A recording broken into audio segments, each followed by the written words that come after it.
ನಟ ದರ್ಶನ್ ಅವರ ತಾಯಿ ಮತ್ತು ಪತ್ನಿ ಮೈಸೂರಲ್ಲಿ ಚಾಮುಂಡೇಶ್ವರಿಯ ದರ್ಶನವನ್ನು ಪಡೆದಿದ್ದಾರೆ. ದೇವಿಯ ದರ್ಶನವನ್ನು ಪಡೆದು ಹರಕೆ ತೀರಿಸಿದ್ದಾರೆ ದರ್ಶನ್ ಅವರ ಪತ್ನಿ ವಿಜಯಲಕ್ಷ್ಮಿ. ದರ್ಶನ್ ಹೊರತುಪಡಿಸಿ ಇಡೀ ಕುಟುಂಬ ತಾಯಿ ಚಾಮುಂಡೇಶ್ವರಿಯ ದರ್ಶನವನ್ನು ಪಡೆದಿದೆ. ಮೀನಾ ತುಗುದೀಪ್, ವಿಜಯಲಕ್ಷ್ಮಿ, ದಿನಕರ್ ತಾಯಿಯ ದರ್ಶನ ಮಾಡಿ ವಿಶೇಷ ಪೂಜೆಯನ್ನು ಸಲ್ಲಿಸಿದ್ದಾರೆ.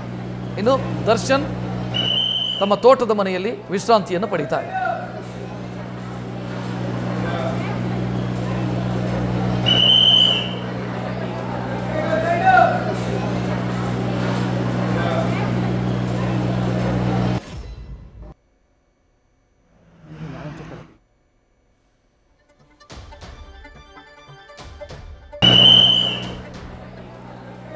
ದರ್ಶನ್ ಅವರ ಇಡೀ ಕುಟುಂಬ ತಾಯಿ ಚಾಮುಂಡೇಶ್ವರಿಯ ದರ್ಶನ ಪಡೆದಿರುವಂಥ ದೃಶ್ಯವನ್ನು ನೀವು ನೋಡ್ತಾ ಇದ್ದೀರಿ. ಚಾಮುಂಡಿ ತಾಯಿಯ ದರ್ಶನವನ್ನು ಪಡೆದು ವಿಶೇಷ ಪೂಜೆಯನ್ನು ಸಲ್ಲಿಸಿದ್ದಾರೆ. ದರ್ಶನ್ ಅವರ ಪತ್ನಿ, ತಾಯಿ, ಕುಟುಂಬ ಸದಸ್ಯರು ಇವರೆಲ್ಲರೂ ಕೂಡ ಬಂದಿದ್ದಾರೆ. ಮತ್ತೊಂದೆಡೆ ದರ್ಶನ್ ತಮ್ಮ ತೋಟದ ಮನೆಯಲ್ಲಿ ವಿಶ್ರಾಂತಿಯನ್ನು ಪಡೀತಾ ಇದ್ದಾರೆ. ತೀವ್ರ ಬೆನ್ನು ನೋವಿನಿಂದ ಬಳಲ್ತಾ ಇರುವಂಥ ದರ್ಶನ್ ಒಂದೆಡೆ ಚಿಕಿತ್ಸೆಯನ್ನು ಪಡೀತಾ ಇದ್ದಾರೆ, ವಿಶ್ರಾಂತಿಯನ್ನು ಪಡೀತಾ ಇದ್ದಾರೆ. ರೆಗ್ಯುಲರ್ ಬೇಲ್ ಸಿಕ್ಕ ನಂತರ ಆರೋಗ್ಯದ ಕಡೆಗೆ ಹೆಚ್ಚಿನ ಗಮನವನ್ನು ಹರಿಸಿದ್ದಾರೆ.